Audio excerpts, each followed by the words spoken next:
This constant striving for approval can give a very false sense of acceptance to the outside world, but it can almost make you dishonest on the inside. Because if you're constantly seeking somebody else's approval, you can lose yourself and you can really deviate from who you are inside, or what it is that you're really ambitious about. Welcome to Under Pressure, the podcast about becoming better men when it counts. I'm Cody Laughlin. And I'm Brian Alfaro.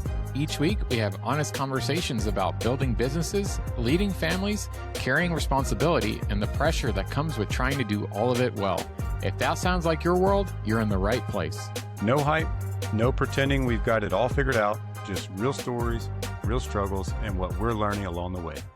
Let's get into it. Before we get started, if today's topic resonates with you, you'll probably enjoy The Forge. It's our free weekly newsletter where we share lessons, stories, and practical ideas around business, family, responsibility, and becoming better men.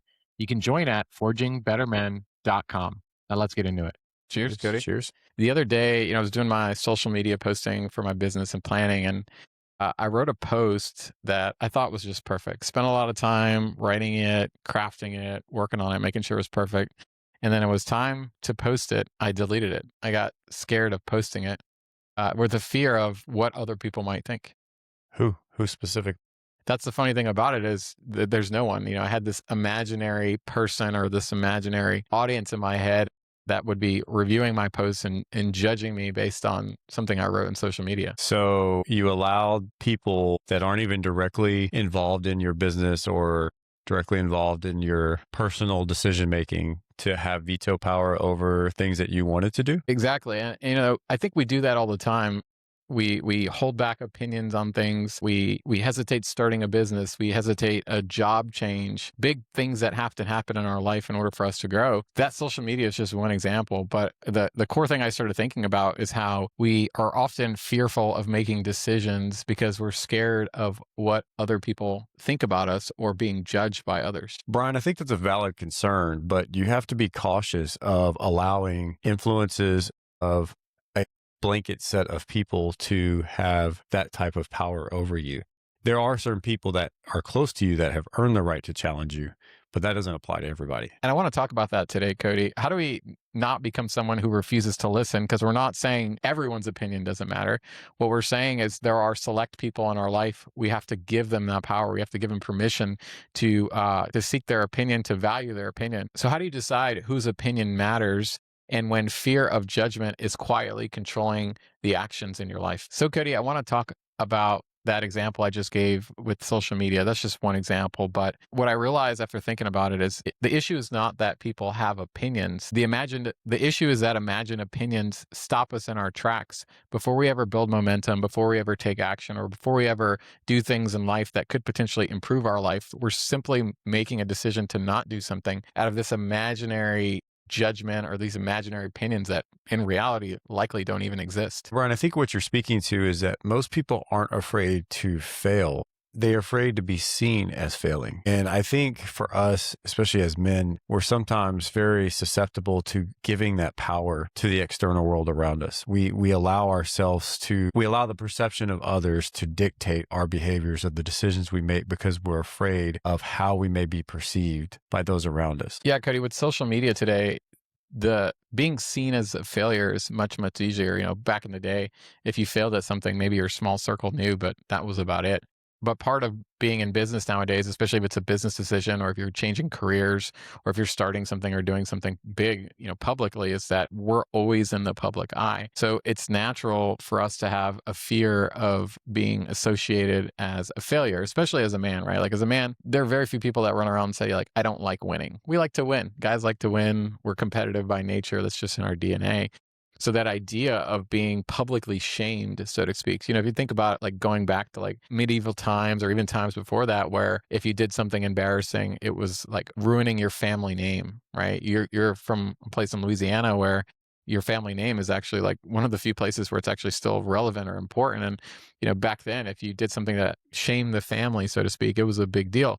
Well, we don't really have that anymore, but we have as a new version of it. We have the social media aspect of things where you're afraid, let's just use starting a business, for example. You start a business and you go from a W-2 employee and you start a business, and then 6 months later or a year later, you fail at it and you have to go take a job again. Or vice versa, you start a new role at a new company and then it doesn't work out. 6 months later, you're working at a new role. You're scared to post about it, or you're fearful to post about it because you're afraid of being publicly shamed. When in reality, nobody really cares, and nobody's really paying attention to what's going on. We have this sort of false sense of being watched. We feel like we're always being watched. Well, the reality is most people are just paying attention to themselves. They're not really watching you as closely as you think they might be. Exactly. And that's the challenge with social media is when you put your life out there, you're exposing yourself to that potential judgment from your perception is from others, but really you're putting that pressure on yourself because you're, in a way, sometimes you could put yourself out there trying to compare yourself to other people, whether you realize you're doing it or not. I feel like that's one of the challenges with social media is it puts this unnecessary pressure on us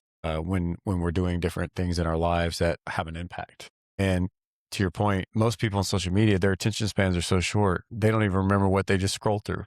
I don't remember what I looked at an hour ago on social media if I'm on it. But in your mind, all you can think about is what you put on there and what are people going to think or judge. And it can really impact you in a negative way if you allow that to continue to dwell. Yeah, and from a common sense standpoint, it makes sense because failure is painful. There's no doubt about it. Failure is painful. Nobody likes failing, but sometimes public failure, I feel like, can feel like a jab on your identity. We talked about identity crises and things on some previous episodes, but we assume that if we fail at something, it is who we are. We are a failure. We may not be telling ourselves that. We're not walking around saying, I'm a failure. But we have this thing in the back of our head that we know we tried something and we failed at it, and we start to label ourselves as being somebody who fails at things, right? And you and I know we've been around enough successful entrepreneurs, fathers, husbands, people in the church that are I would say, labeled as successful in whatever it is that they do in life. Most people that are successful at things have had quite a number of failures and have had embarrassing moments and uncomfortable moments of maybe feeling like they were being shamed when in reality, nobody really cared.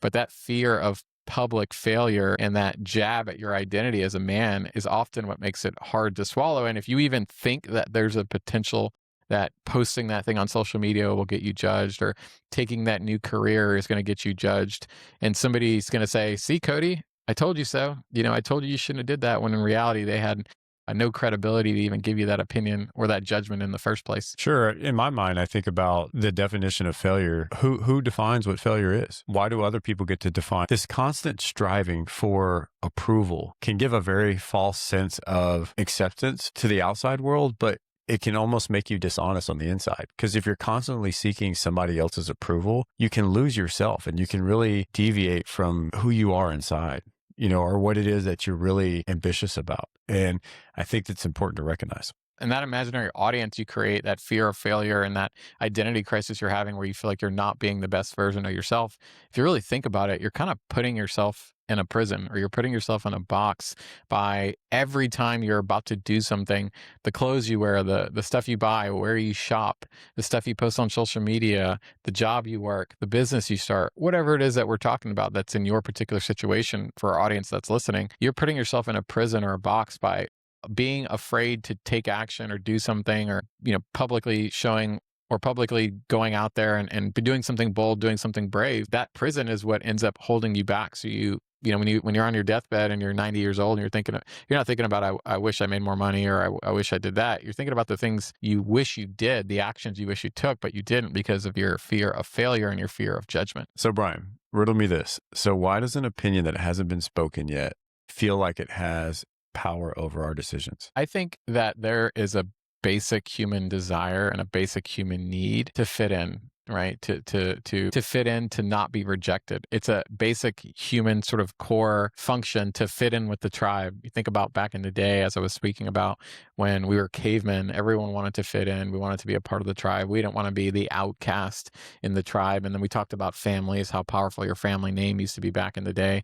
And then now on social media, it's the same thing. As you want to fit into an image, you want to fit into a lifestyle that's maybe portrayed online. Or if you, for example, maybe had a lot of education, you went to school a very long time, you've got a master's degree, you got all these things, you want to be accepted and seen as somebody who's educated and successful.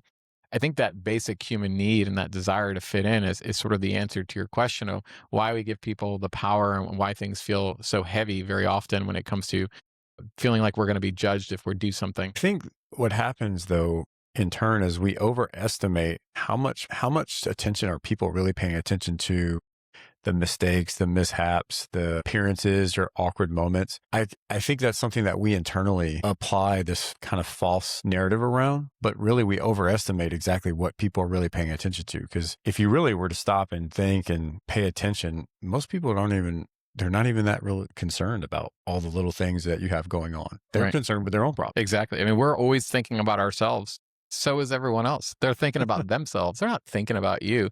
But we have this assumption that other people are thinking and watching and analyzing and judging what we're doing in life when they're just trying to make it through the day. You wake up every day. I mean, we're both parents and we've got, professional responsibilities, and we're husbands. We have responsibilities. Life moves super fast. I'm trying to get through the day. I'm trying to make sure my daughter gets fed. She gets to school. She gets fed. The house gets taken care of, and I make it to bed on time and take care of my business, of course. I'm not thinking about, I wonder what Cody's doing today. I wonder if Cody's watching me today, and you're not at home or driving down the road thinking, man, I wonder if Brian is thinking about me today. Like, nobody's thinking about that. But we're often scared to do something, scared to take action, or scared to post something on social media, or just to do something that will have a positive impact in our life. And I think, we're talking about this fear of judgment, this fear of failure. What we're really talking about too is the fear of not doing something that is likely holding you back. There are so many things in life that are amazing, right? Vacations, jobs, opportunities. There's a lot to really enjoy in the world. And there's a lot of opportunity out there if you really go looking for it. And you're never going to be successful and ultimately hit your ceiling as a father, as a husband, as an entrepreneur, as somebody in life, as a man, if you're not pushing the boundaries, getting uncomfortable. And the only way to do that is to be very selective, of course, about who you give that power to judge you. But at the end of the day, it's also just realizing, like, man, nobody really cares what I'm doing as much as I'm giving them too much power. Nobody really cares about what I'm doing or what I'm saying, whether it's online or out in public as well. Well, rest assured, I do think about you all the time. So I'm glad. But with respect to judgment, to me, in my opinion, a lot of the judgment that is put out there by people in our network is a projection. It's not even so much a negative perception of what you have in your life, but it's more of a projection of the things that they're afraid to do in their own life, or maybe their own mishaps that they're struggling with. And I think it's important to distinguish the different. Man, that's such a point that I didn't realize until I was much older in life. The people that are often judging you, especially the ones that are saying things out loud. I think about sometimes like I call them like the keyboard gangsters or the social media warriors. The people will call them like the trolls online. But you have all these successful content creators, entrepreneurs, online business owners, people that are doing great things with the internet, doing great things with social media. And if you just scroll through a post that has 500 comments, 1,000 comments, there's a healthy percentage of them that are people that are just crapping on them. They're just haters, right? People that are saying this is stupid, oh, this is a scam, whatever it is it might be. And those people that are posting things like that, or even in life when people are, you're hanging out with your buddies and you're saying like, I think I'm going to do this. And you're like, oh, I don't know, man, you shouldn't do that. You're going to lose your money, or that's a bad idea, or your job's really good. Why would you do that? Those are people that are projecting, as you mentioned, things that they're afraid to do. And I don't think we consciously do that. You and I probably have both probably been guilty of being in a conversation super casually, just hanging out. And you're like, I don't know, man. That sounds kind of crazy, right? And really, we're projecting our fears that we would never do that. We're saying like, I wouldn't do that, and because I wouldn't do that, you shouldn't do that. Well, that's not really a fair way to live your life, is to cast your judgment on other people and tell them how they should live their life just because that's how you should live your life. And I don't think we intentionally try to like hold people back. It's not like if you had some amazing business idea and it's not like, man, I got to make sure Cody doesn't do that. I want to hold him back. Nobody's thinking that, but we're often risk adverse. And sometimes we have good intentions too. Like, we don't want to see you fail and put your family in tough situations as well. But at the end of the day, I'm just projecting how I feel about things onto you. And I think once you realize that most people are projecting their own internal fears, and they often hide. We're talking about like masks and the way we kind of hide things sometimes.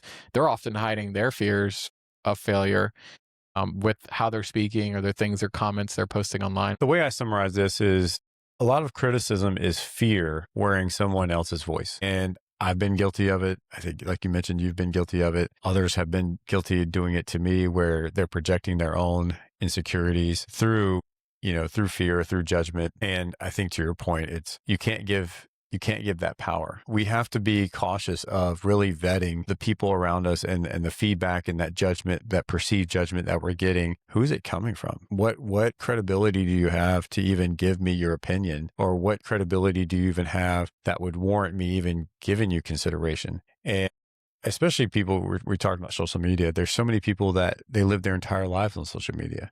Well, those are people that aren't doing anything productive versus people like you and me. We're out there. We're actually trying to do something to improve our lives in whatever way. We're trying to be the best versions of ourselves. And so what does that mean? We're not spending time talking or judging other people. We're actually going out there and, like you said, getting out of our comfort zone and taking steps that make us a little uncomfortable and doing things that we've never done before because we want to be the best versions of ourselves. And if people are really paying attention to you and they're really giving you that time and effort to cast judgment or insecurities or negative feedback on you, to me, that's a sign of, well, you might be doing something right. Yeah, there's that old saying that there's no such thing as bad publicity, right? So if you're getting a lot of hate, you must be doing something right?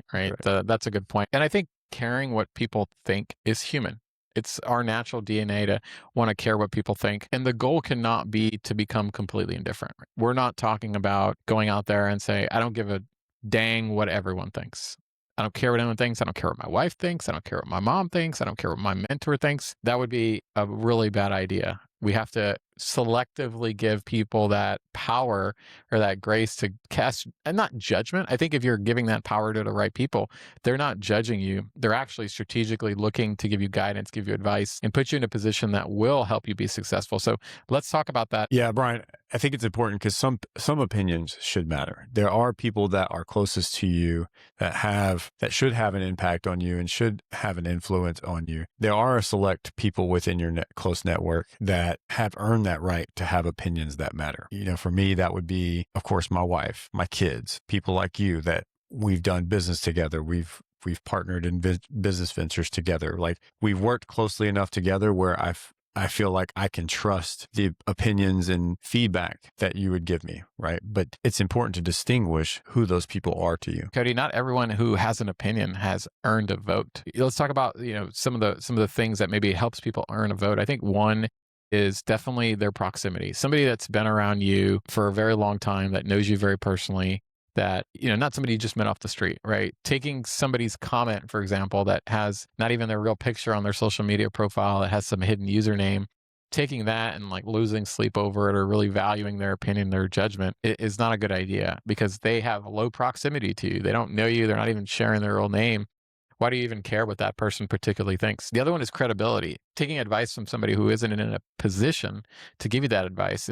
We've heard the whole saying, like, it's like somebody trying to tell you should lose weight that's overweight, or somebody trying to give you advice on going to the gym who doesn't go to the gym, or an entrepreneur giving you advice who's never been an entrepreneur. There's like a fake entrepreneur. Or we were in real estate taking advice from people that seemed credible, but actually didn't have any credibility. They never actually done anything online. They were more just like an educational type platform. So I think the credibility is arguably the most important because some people they might have good intentions.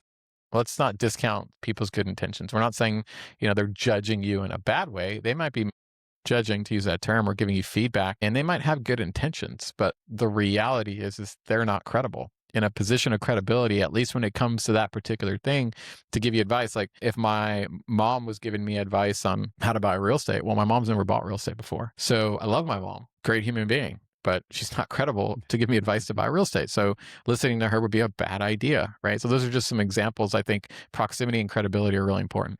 It brings me back to the old saying that sometimes the worst advice is free advice. And those people that those examples you just outlined are examples of free advice that's given that too often we give too much credit to. And I think the goal should not be not caring at all, but it should be not caring indiscriminately. The goal is not arrogant, it's selective influence. Whose opinions do I really want to consider and take into account? And who do I want to allow to have that access to my internal and emotional intelligence to allow me to be influenced by their comments or feedback? That selective influence part is important because we don't want to become arrogant. If we're not selective, we can come off as very arrogant, where we don't essentially become one of those people that gets labeled not that you necessarily care, but you become labeled as somebody who doesn't listen to other people.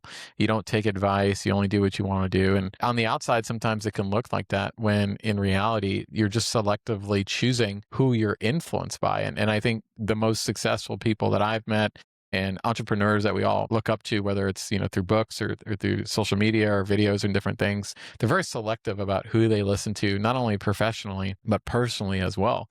I think that part of selective influence and not becoming arrogant along the way is really important because we don't want to encourage anyone to stop listening to everyone, become just this arrogant person who doesn't listen to anyone. So, how do you separate that stubbornness from conviction? We're talking about not listening to people, and some people might say that's stubborn. Maybe it's conviction. Well, Brian, I think first and foremost, I think you first have to have courage in order to have conviction. When I think about courage and getting uncomfortable, despite what others feel or what other judgment, when I think about how to separate that from stubbornness, for me, it's making sure that I'm staying true to myself, making sure that I'm staying true to my goals and my values, and being okay with being uncomfortable, but also really valuing and really making sure that I spend the right amount of time and effort soliciting the advice and the input from those who I have selected to allow, or those who I've allowed to give me that feedback or give me their opinions, or if you want to label it judgment, give me their input.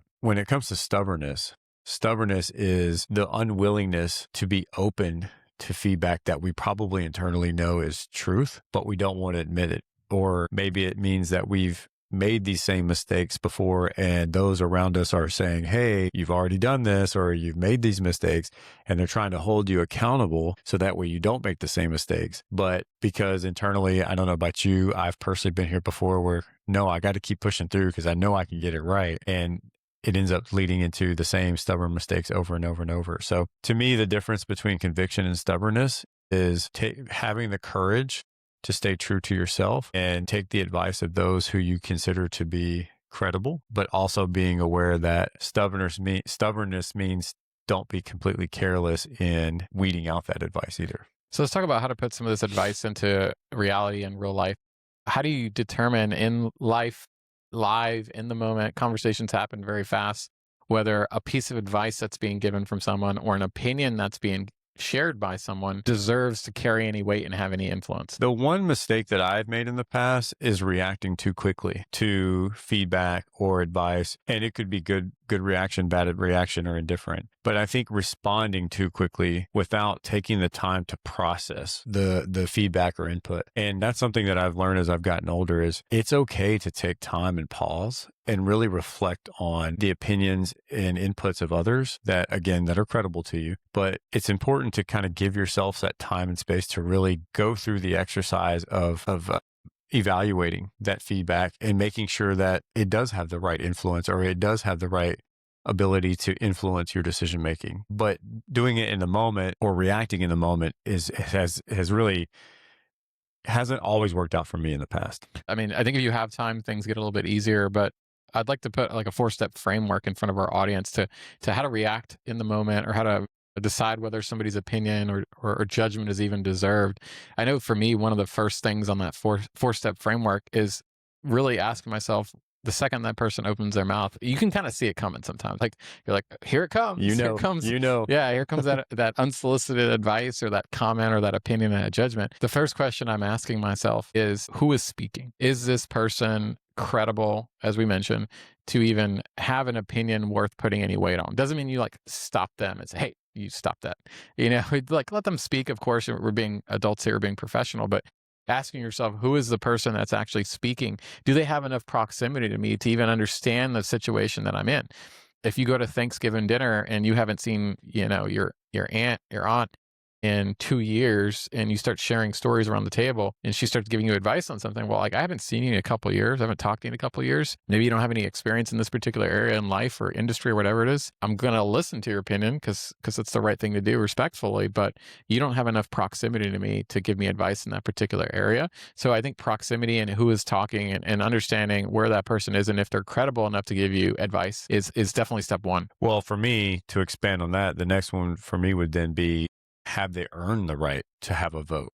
Do they have the credibility and experience or the track record to lean on to even be able to give me any credible advice? Do they have the same character, values, integrity that I have or that I look for when I'm seeking advice from others? And I think that's really important for me, is really taking the time to understand, have you even earned the right to even cast a vote? Yeah, I think you made a good point too about their life. If they haven't built a life that you really respect and sort of look up to, or they're not living with a type of character, you would say like that's a high character, high integrity person, whether it's business, professionally, the way they live their life, then you have to really ask yourself, not only is this person close enough, do they have enough proximity, are they credible, but like you said, have they earned a vote? And the third thing for me, Cody, is when I hear something come out of somebody's mouth, when I'm sharing an opinion or a thought, or I see a comment on social media, we mentioned this earlier, and it's definitely a part of the 4-step framework, is I ask myself, is this genuinely feedback and they're trying to help, or are they projecting?